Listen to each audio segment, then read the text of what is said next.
El abogado está en línea con nosotros. Guillermo, ¿cómo te va? Muy buenas fiestas. Bienvenido a Venus. Buenas fiestas, Rorro. Un saludo para vos y para la audiencia. O sea que, Guille, venía yo a mi casa y veía los autos, ese impar, así un 3, un 5, un 7, y me sacaba de quicio. Y quería saber un poquitito, para arrancar, ¿qué puede llegar a pasarle a una persona que sale, rompe la cuarentena saliendo, por ejemplo, con su vehículo terminación chapa par, un día que es el día de los impares, o viceversa? ¿Qué puede llegar a pasar? Bueno, la consecuencia por violar el artículo 26 del Código Sanitario básicamente es un proceso penal para la aplicación de una pena privativa de libertad que va hasta 18 meses o una pena de multa que va de 5 a 360 días multa, ¿verdad? O sea, la aplicación de una sanción, ¿verdad? De esa sanción que te hablé. Ahora, lo que vos tenés que considerar es que el sistema de chapas par e impar es para las personas que no son las exceptuadas. Sí. Y hay una cantidad de actividades que están exceptuadas en el artículo segundo del decreto, que son la producción agrícola, la ganadera, sí, los medios, o sea, vos estás entre los exceptuados. Vos, independientemente de que tu chapa sea par o impar, vos podés circular como exceptuado. Sí. La reglamentación de las chapas par e impar son para aquellos que no pueden salir por la excepción, pero se les permite ir al súper y a la farmacia. Entonces, esas son las personas que tienen que regirse por el sistema de reglas de chapa par e impar.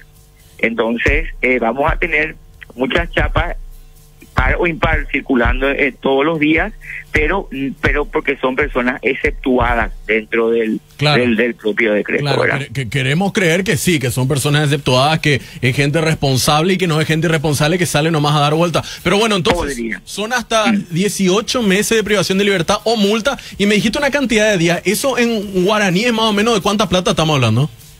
Y depende del día multa, ¿verdad?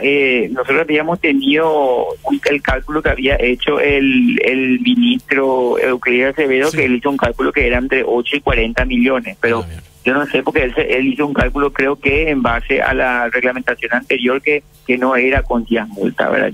Hay que ver cuál sería el monto concreto del día multa, y ese hay que multiplicar por 360, que no tengo a mano. Pero el cálculo que hizo el Poder Ejecutivo es de entre 8 y 40 millones de guaraníes. Ok, pero claro, me parece que es un monto que para la mayoría de nosotros ya es significativo. No es como atropellar un cono que tenés que pagar 300.000, no. No, es más alto, por supuesto.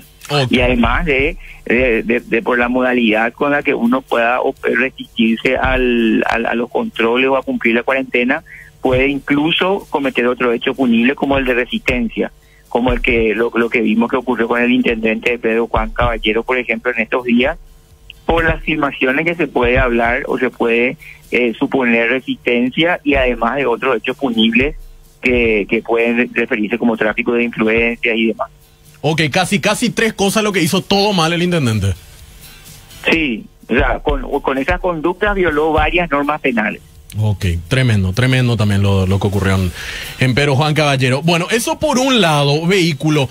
Vos sabés que acá nos llegaron también mensajes, yo escuché, el fin de semana que tuvimos también que laburar nosotros de noche con nuestro medio de comunicación, vi las farras, los autos, asados. ¿Qué pasa si una persona hace una fiesta en su casa? ¿Qué puede llegar a pasar, abogado? Y va a incumplir el decreto y se expone a una pena privativa de libertad de entre 6 meses a 18 meses. También la multa, que es la que te dije, que es de 100 a 500 jornales mínimos, dice el tipo legal, pero en realidad son, como te dije, hasta 360 días multa, de 5 a 360 días multa. Ok. Entonces, básicamente es muy similar lo que pasa si rompes la cuarentena andando por la calle, como si rompes la cuarentena haciendo una farra, un asado en tu casa. Estás rompiendo la cuarentena al fin y al cabo. Claro, pero el reproche es distinto. O sea, hay una violación cualitativamente menor, es circular fuera de tu día de chapa, ¿verdad? Okay. Que hacer una fiesta y convocar a gente es un esfuerzo mucho mayor al que uno tiene que hacer para violar la cuarentena al hacer una fiesta, porque tiene que contratar servicios, equipo, música, y entonces todo ese esfuerzo que uno hace, que le pone garra para violar con el decreto, y supone un mayor reproche y una mayor pena.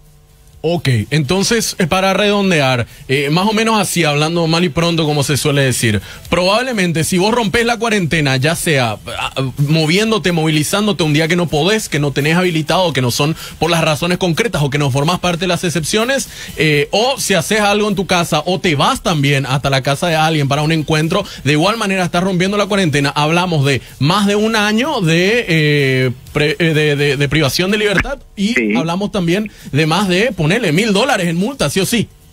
Sí, así mismo. Okay. Y de acuerdo al reproche va a haber mayor o menor sanción, ¿verdad? El piso y el techo son dentro de lo cual se mueve el aplicador del derecho para decir cuanto más reproche, más pena. Cuanto menos reproche, menos pena. Abogado, gracias por esta información. Me llega nomás acá un mensaje que yo también lo estuve pensando. De repente lo quería comentar contigo, capaz vos no tengas la información, pero no importa, lo quería nomás comentar. Me preguntan acá, ¿un ciclista puede o no andar por la calle? Porque hay mucha información y no sabemos cuál es válida. Vos, abogado, ¿qué información tenés con respecto a las bicis, por ejemplo? Sí, y esos son deportes de actividad individual que ya están permitidos, ¿verdad? El último decreto que ya exonera la posibilidad de hacer ejercicio físico individuales, eso entra dentro de lo que es un ejercicio físico individual, y entonces sí, yo entiendo que está exonerado, que está permitido. Acá me pregunta, por ejemplo, un oyente, abogado, aprovechando que te tenemos y tu amabilidad, me vas a tener que explicar esto a mí en castellano común y corriente. Con un nuevo decreto que levante la cuarentena, ¿se puede usar como una norma retroactiva para utilizar como una salida procesal? ¿Qué significa esa pregunta, luego, para comenzar, abogado? No. Lo que te consultan es si mañana el presidente levanta la cuarentena o deja sin efecto estos decretos, eso no le beneficia a quien ya violó la cuarentena. Okay. ¿Verdad? Ese es el punto, ¿verdad? Si lo que sí se podría eventualmente es analizar en cuanto a la insignificancia a lo mejor de los daños causados, porque si el decreto prueba de que en realidad la cuarentena era una medida extrema que no iba a causar el daño que se pensaba, entonces bueno, mira, este hecho posterior reduce los daños que la exposición al peligro a la que yo expuse a la salud pública, porque el bien jurídico acá es el medio ambiente y la salud pública, ¿verdad? Sí. Cosa que no creo que ocurra, ¿verdad? Porque está más que acreditado de que la exposición y la aglomeración es algo que tiene que evitar por el nivel de fácil contagio que tiene esta enfermedad. Queda clarísimo. Gracias por responder nuestra duda y las de los oyentes también. Te mandamos un abrazo grande, muy amable, abogado. Gracias. A las órdenes, cuando gusten. El abogado penalista Guillermo Duarte Cacabelos, entonces hablando con nosotros y comentándonos qué te puede llegar a pasar si rompes la cuarentena, si te vas a una fiesta, si organizas una fiesta, un encuentro, un asado, si salís un día que no tenés que salir en tu vehículo. Estamos hablando de más de $1,000 en multa, sí o sí. Puede ser mucha majita, pero más de $1,000 sí o sí. Y podés irte preso, ¿eh? Podés irte preso a la cárcel. Hasta 18 meses. No es joda.